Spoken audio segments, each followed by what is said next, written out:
history of the world, only a few generations have been granted the role of defending freedom in its hour of maximum danger. I do not shrink from this responsibility. I welcome it.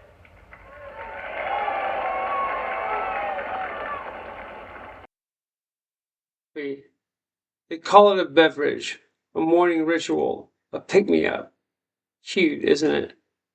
Like calling a nuclear warhead a firecracker. The truth, as always, is buried deeper. Coffee isn't just a drink.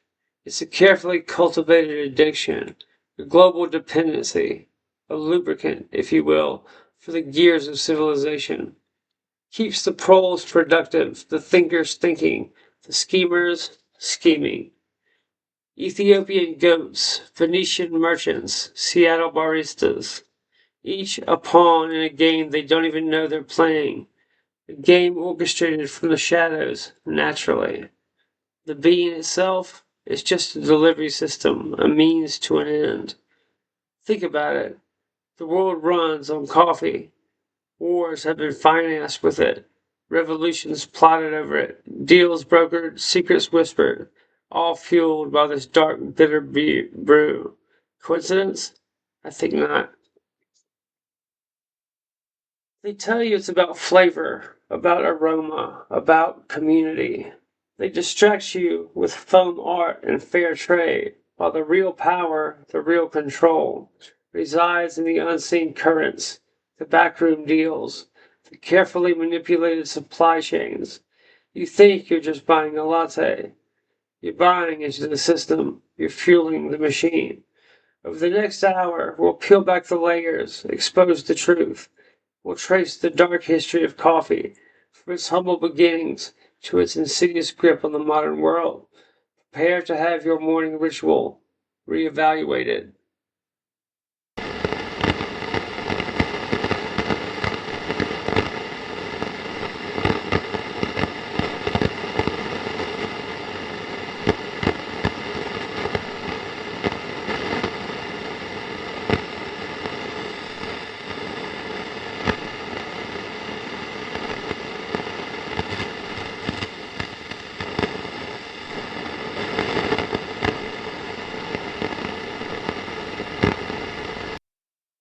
Tired of the froth, done with the delicate dance of fair trade labels while the world keeps spinning on the same old axis? Maybe you just need fuel, real fuel. Black Rifle Coffee Company, veteran founded, unapologetically American. Coffee for those who build, who defend, who get things done. No fluff, no philosophy, just damn good coffee. Black Rifle Coffee Company. Fuel your freedom.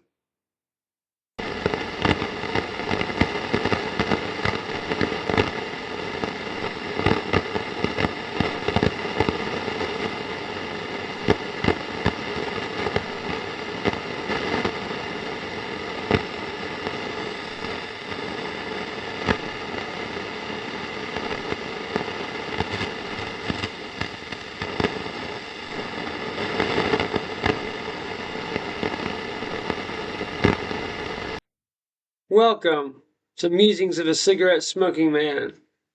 I'm Stephen Leake. Let's get into it. The story they tell, the one you'll find in every brightly colored infographic and artisanal coffee shop, begins in Ethiopia. A goat herd named Kaldi, so the legend goes, noticed his flock behaving rather energetically after nibbling on the berries of a certain shrub. Dancing goats, wide-eyed and frisky. He tried the berries himself, experienced a similar jolt, and voila, coffee was discovered. Charming, isn't it? A pastoral scene of accidental enlightenment. The noble savage stumbling upon a stimulant that would change the world. It's a nice story, easy to swallow, like a perfectly brewed cup of propaganda. The truth, as always, is likely far more complex. The idea that the discovery of coffee's properties was a complete accident, a matter of mere observation, insults the intelligence of his early societies. More likely, it was the result of generations of experimentation, observation, and yes, perhaps even a little desperation. Early cultures were, after all, keenly attuned to the natural world, and the properties of plants held significant, often life or death implications. But a simple narrative is far more palatable. The masses, bless their hearts, prefer easily digestible tales of serendipitous discovery. Dancing goats are far more appealing than the image of early humans meticulously testing various plants, weighing risks against potential benefits. Simplicity sells, especially when you're trying to establish a global addiction. Consider the contrast. A lone goat herd and his excitable animals versus the sprawling global network of trade, exploitation, and control that coffee would eventually become. From those apocryphal dancing goats to the floor of the New York Stock Exchange. Quite a leap, wouldn't you say? The Sufi connection, wakefulness, and ritual. There's another, often overlooked element to coffee's early history. Its use by Sufi mystics. These weren't just farmers idly chewing on berries. They were using coffee strategically as an aid to religious vigils. The bitter brew helped them stay awake, alert, and focused during long nights of prayer and meditation. This is the first real hint of coffee's power, its ability to manipulate wakefulness, to alter perception, to fuel devotion. Think of it, a tool for spiritual enhancement, carefully cultivated and controlled within a closed religious order. A far cry from the sugar-laden frappuccinos of today, wouldn't you agree? But the underlying principle remains the same. Coffee, in its essence, is a means of control. Control over the body, control over the mind, control over, well, everything. Yemen's prized being, cultivation and control. From the highlands of Ethiopia, the coffee plant made its way across the Red Sea to Yemen. It wasn't a natural migration, mind you. This was a deliberate relocation, a strategic acquisition. The Arabs recognized the bean's potential, its addictive qualities. They understood that controlling the source meant controlling the supply. Controlling the supply meant controlling everything. And so they became the new gatekeepers. Coffee cultivation flourished in the Yemi highlands, carefully nurtured in terraced fields carved into the mountainsides.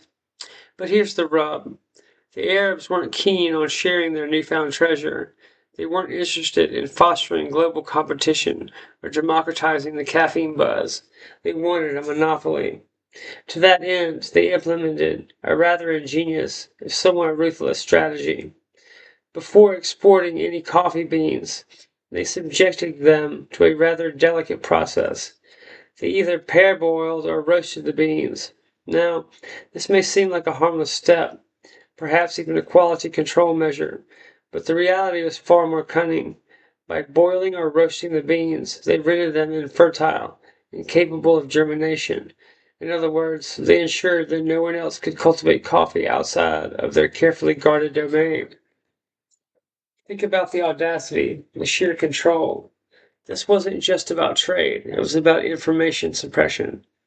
It was about maintaining a stranglehold on a valuable commodity. It was an early example of market manipulation, long before the advent of stock tickers and leveraged buyouts. For centuries, the port of Mocha on the Red Sea coast of Yemen became the epicenter of the global coffee trade. Ships from all corners of the world flocked to Mocha, eager to acquire the prized beans. But they could only acquire them on the Arabs' terms. The price was dictated, the supply was regulated, and the secret of cultivation remained closely guarded. Mocha became synonymous with coffee, a symbol of luxury, exoticism, and controlled scarcity.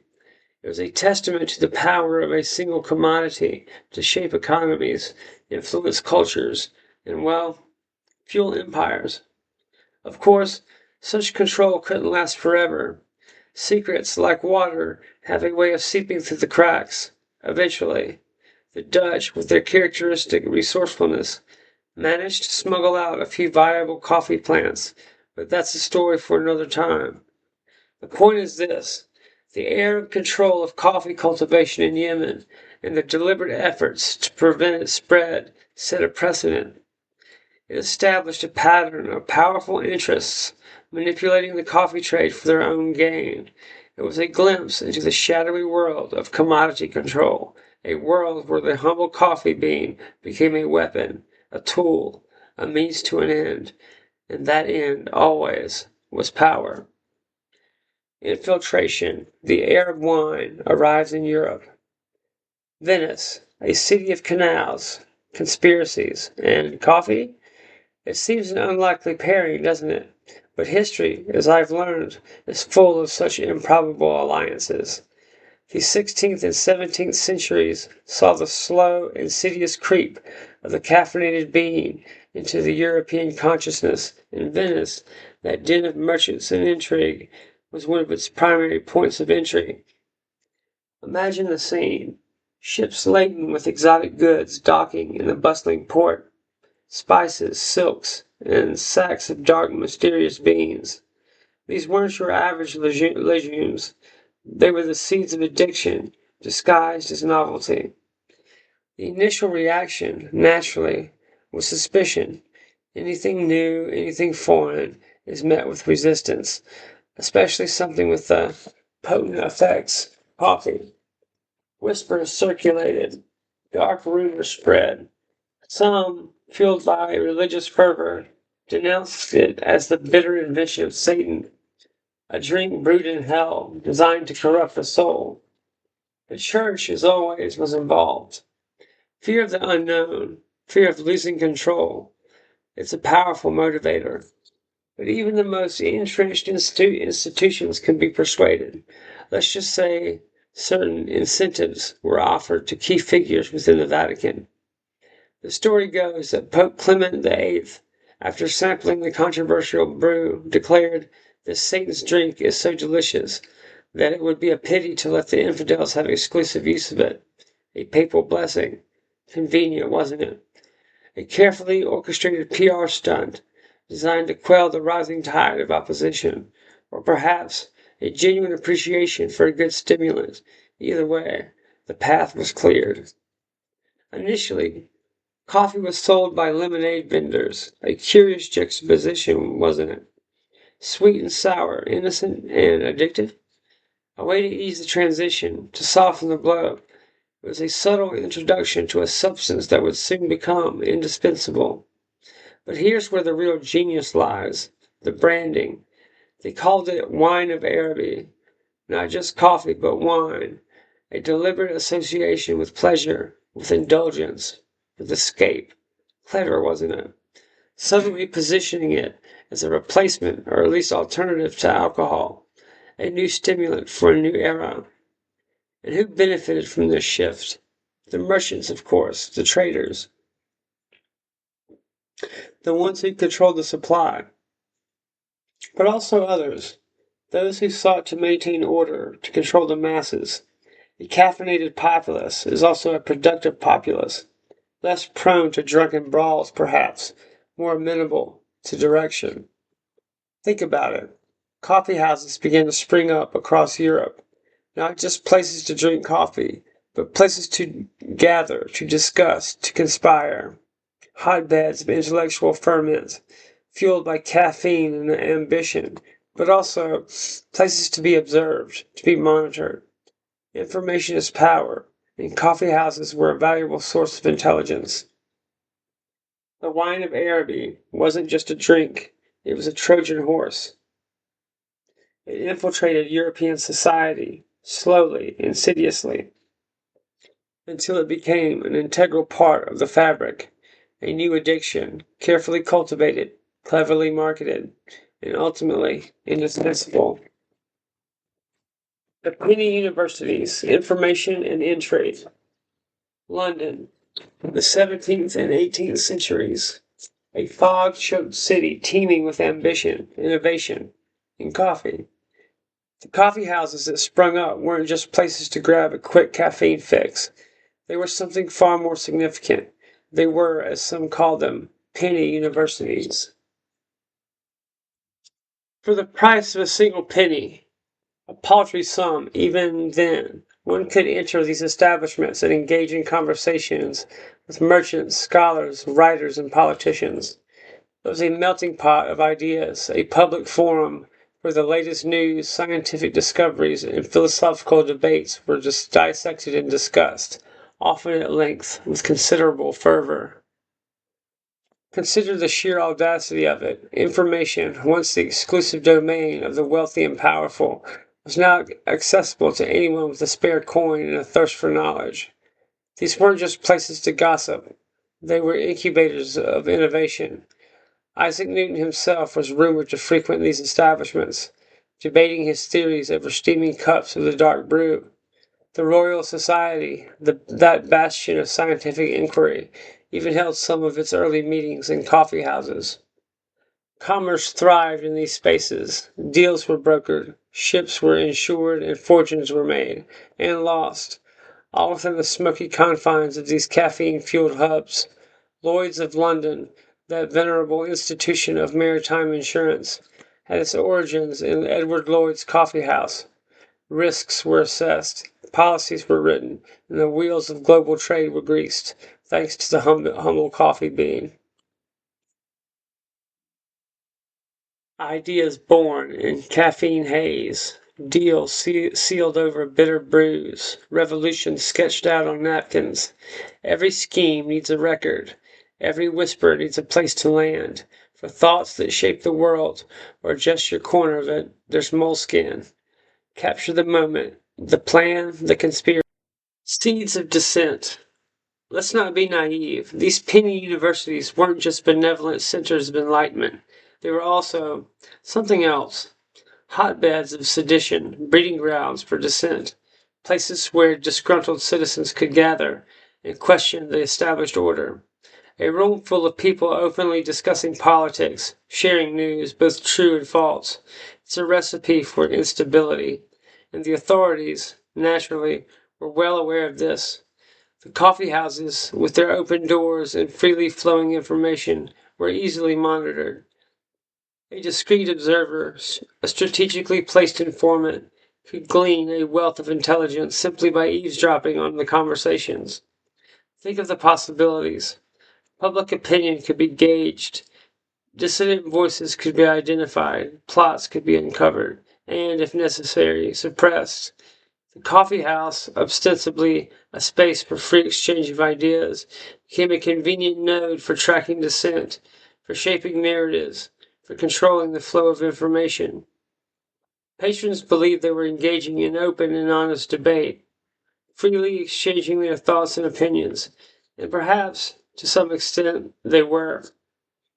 But they were also unknowingly participating in a larger game, a game where their words were carefully scrutinized, their loyalties were quietly assessed, and their actions were anticipated. The penny universities were a microcosm of society, a place where knowledge, commerce, and power intertwined. And like any concentration of power, they attracted attention. They became valuable assets, both for those who sought to promote progress and for those who sought to maintain control. After all, information is power. And in the 17th and 18th centuries, the coffee house was where that power was brewed. Seeds of empire, coffee and colonial expansion. The story so far, pleasant enough, isn't it? Goats, monks, savvy merchants, a charming tale of global trade. But, as always, the truth is far uglier. The European powers, they weren't content to merely buy coffee. They wanted to control it. And control, in their world, meant conquest. Forget the quaint images of Venetian traders sipping Arab wine. What followed was a brutal scramble for caffeinated dominance. The Dutch, the French, the Portuguese, each vying to break the Arab monopoly and establish their own coffee empires. It wasn't about satisfying a growing European thirst, it was about power, pure and simple. The theft of the bean. First, the beans had to be acquired. Remember the Yemeni strategy of sterilizing the exported beans. The Europeans had to get their hands on viable seeds. This wasn't achieved through polite negotiation.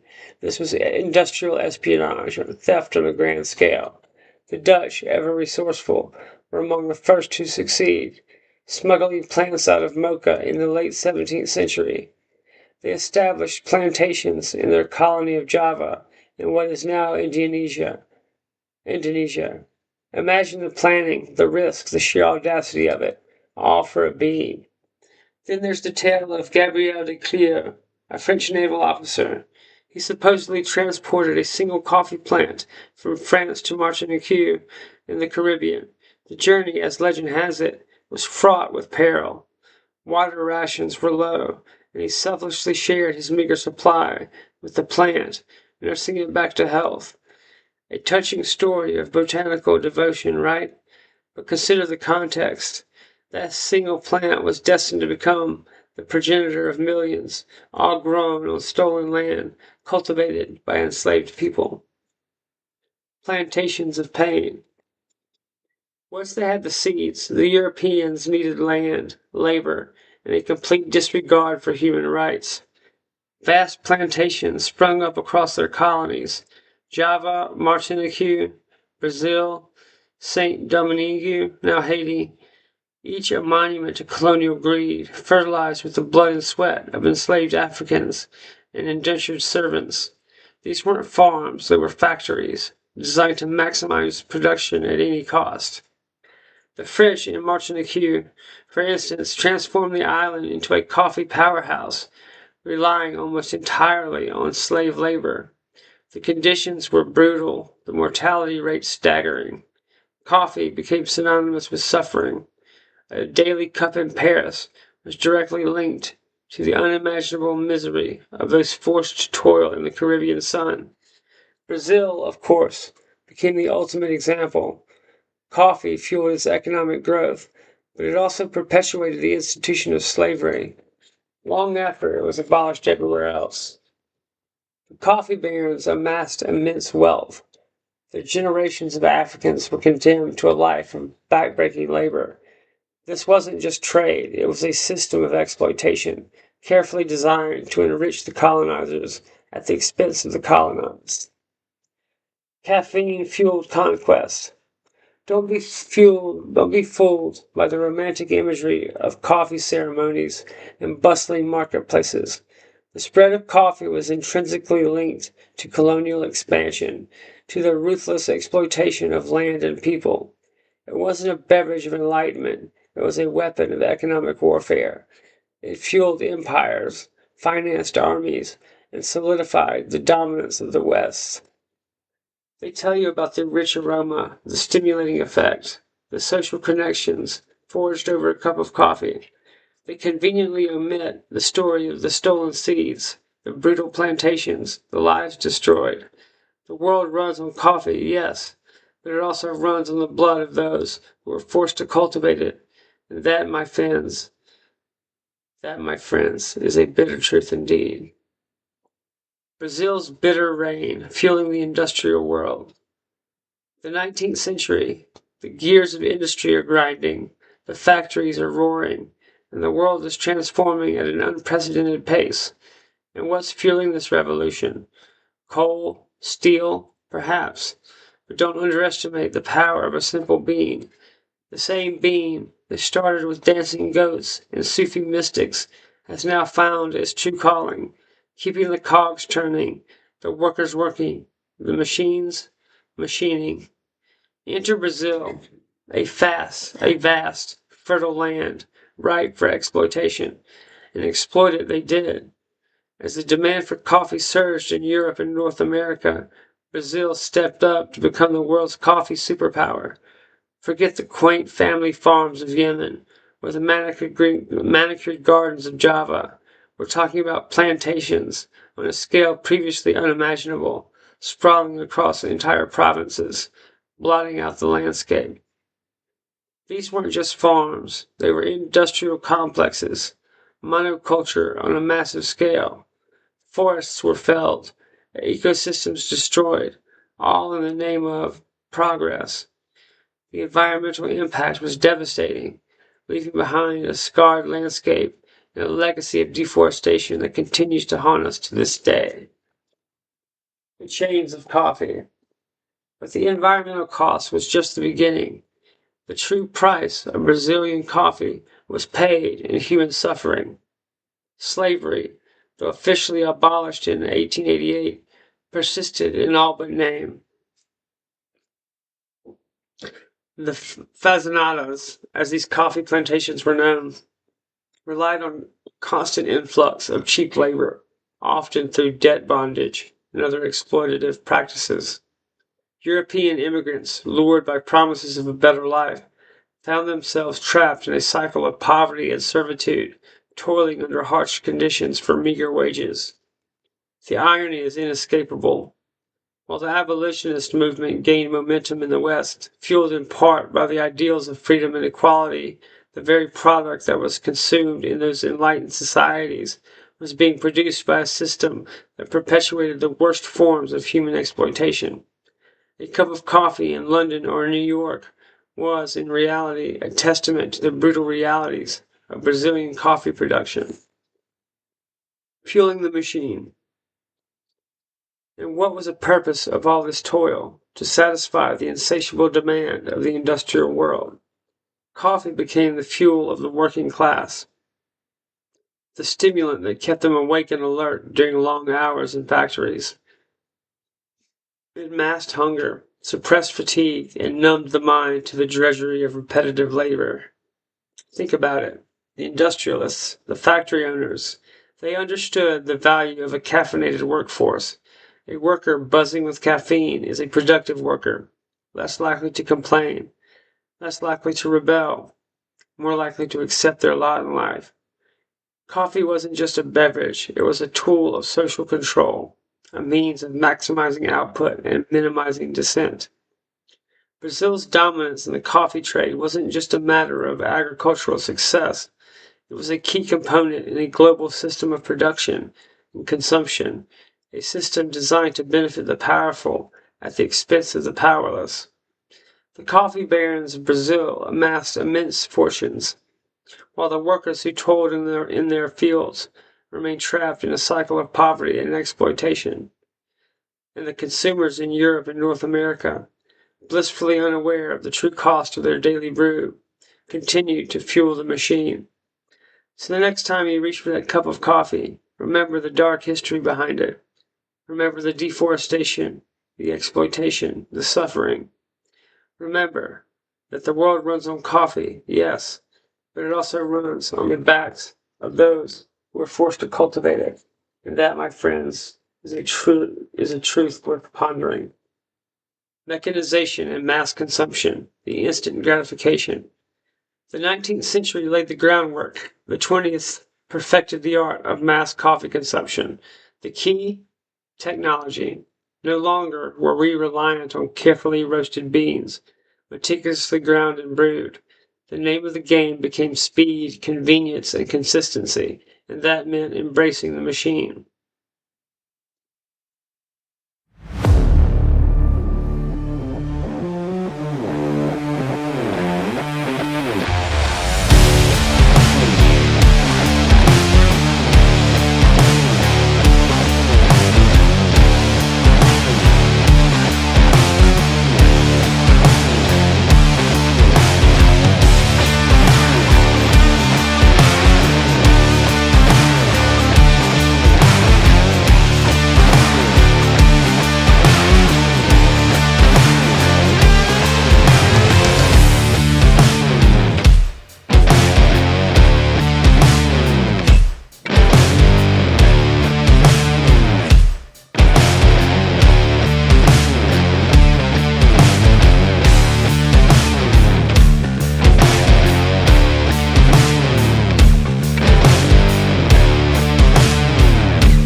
Progress, industry, bureaucracy.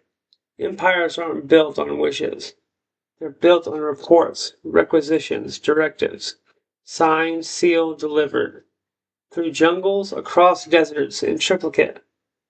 You need a tool that won't quit, that writes upside down, underwater, through Greece, that meets 16 pages of government specifications. Skillcraft U.S. government pens, made by Americans with disabilities, built to last, built to write history, or at least the memo that starts it. Understanding the boardrooms, the supply chains, the whispers on the exchange floor. It requires more than caffeine. It requires intelligence, real intelligence. Monarch Holdings International Incorporated. They're not just watching the market, they're analyzing it, using cutting-edge tools, IBM SPSS, Watson AI, Palantir, to see the patterns others miss. Business intelligence, political consulting, strategic investment, navigating the complexities, championing liberty, fostering innovation. Monarch Holdings International, they understand the game. Perhaps it's time you did too. Find them at monarchholdingsinternational.com. Which brings us to the uncomfortable truth, the bitter harvest, farmers and fair trade. Vast profits made in consuming nations stand in stark contrast to the meager returns for farmers in producing countries. These are the people who actually grow the coffee, who nurture the plants, who harvest the beans, and yet they often receive a pittance for their labor, trapped in a cycle of poverty and dependence. Enter fair trade, a well-intentioned effort to ensure that farmers receive a fair price for their beans.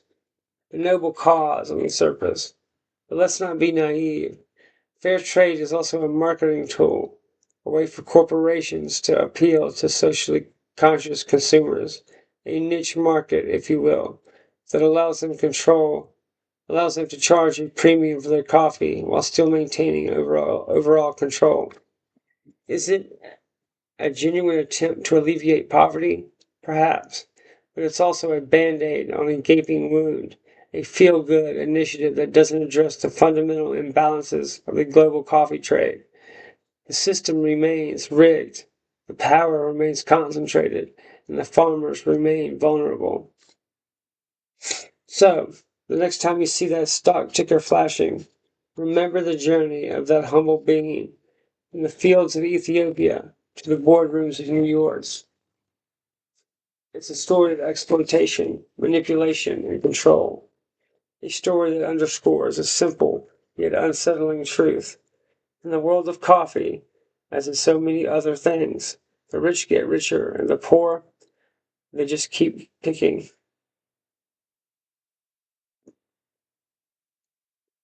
Artisan beans and digital chains, the third wave illusion. The third wave, they tout it as a revolution, a return to quality, an appreciation for the bean, the farmer, the craft. Single origin this and direct trade that. It's all rather precious, isn't it? As if suddenly, after centuries of swill, we've all developed palates worthy of discriminating between Yirgacheffe and Geisha. Don't get me wrong, I appreciate a good cup as much as the next jaded observer. The aroma, the ritual, there's a certain comfort in it, but let's not mistake marketing for morality. This third wave, the supposed elevation of coffee to an art form, is it genuine appreciation or just another layer of consumerism, another way to extract value from a dependency? They lure you in with talk of terroir and cupping notes, but underneath it all, it's still about selling you something, a lifestyle, an identity, a more expensive habit. The cult of the barista. And then there are the baristas. These aren't your average coffee slingers. They are artisans, experts in extraction ratios and bloom times, possessors of esoteric knowledge, ready to impart their wisdom to the uninitiated. They'll lecture you on the nuances of various brewing methods, the importance of water temperature, the philosophy of the pour-over. They are, in essence, gatekeepers to a caffeinated elite. But are they truly passionate, or just well-trained salespeople? Is their meticulousness a sign of dedication, or a performance designed to justify the inflated price tag. The line, as always, is blurred. Direct trade, a murky promise. They'll tell you about, quote unquote, direct trade, about cutting out the middleman and ensuring that farmers receive a fair price for their beans. It's a noble sentiment, and perhaps in some cases it's even true. But let's not be naive. Modern supply chains are complex, opaque things, even with the best intentions. Tracing a bean from farm to cup is a logistical nightmare, and the promise of direct trade often masks a more complicated reality. The coffee still has to be processed, transported, distributed. There are still layers of intermediaries, each taking their cut. And even if the farmer receives a slightly higher price, are they truly empowered, or are they still beholden to the whims of the market and the pressures of global demand? The remote worker's fuel. And what of the modern coffee shop? It's not just a place to consume coffee, it's a remote workplace, a haven for freelancers, entrepreneurs, and digital nomads, fueled, of course, by copious amounts of caffeine. We've simply relocated the office, exchanged the fluorescent lights for Edison bulbs and the water cooler for a meticulously crafted latte. The cycle continues. Coffee fuels productivity. Productivity fuels the economy. And the economy demands more coffee. It's a self-perpetuating system, and we're all trapped within it. So, is the third wave a genuine revolution in coffee culture, or just a clever marketing ploy? Is it really about quality, or about control? Is it about empowering farmers, or about selling a more expensive dependency? The answer, I suspect, lies somewhere in the murky depths of a well-brewed cup. A cup that, no matter how artisanal, still serves the same fundamental purpose, keeping the world turning, one caffeinated soul at a time. Closing thoughts. The world runs on it, or does it run the world?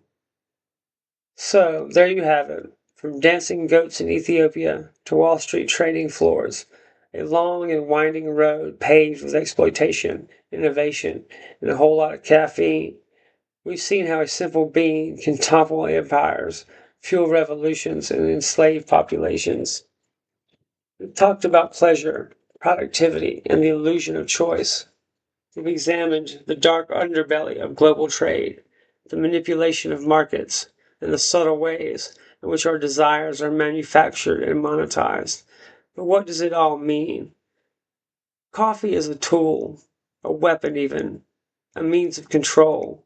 It shapes our days, dictates our routines, and subtly influences our perceptions. We think we're in charge, that we're making conscious choices, but are we really? Or are we just puppets dancing to the tune of the caffeine rush? The world runs on coffee, they say, but perhaps a more accurate statement would be the world is run by coffee, by those who control its production, its distribution, and its very perception. They profit from our addiction, while we remain blissfully unaware, chasing the next caffeine fix. So, the next time you reach for that cup, ask yourself, who's really drinking who?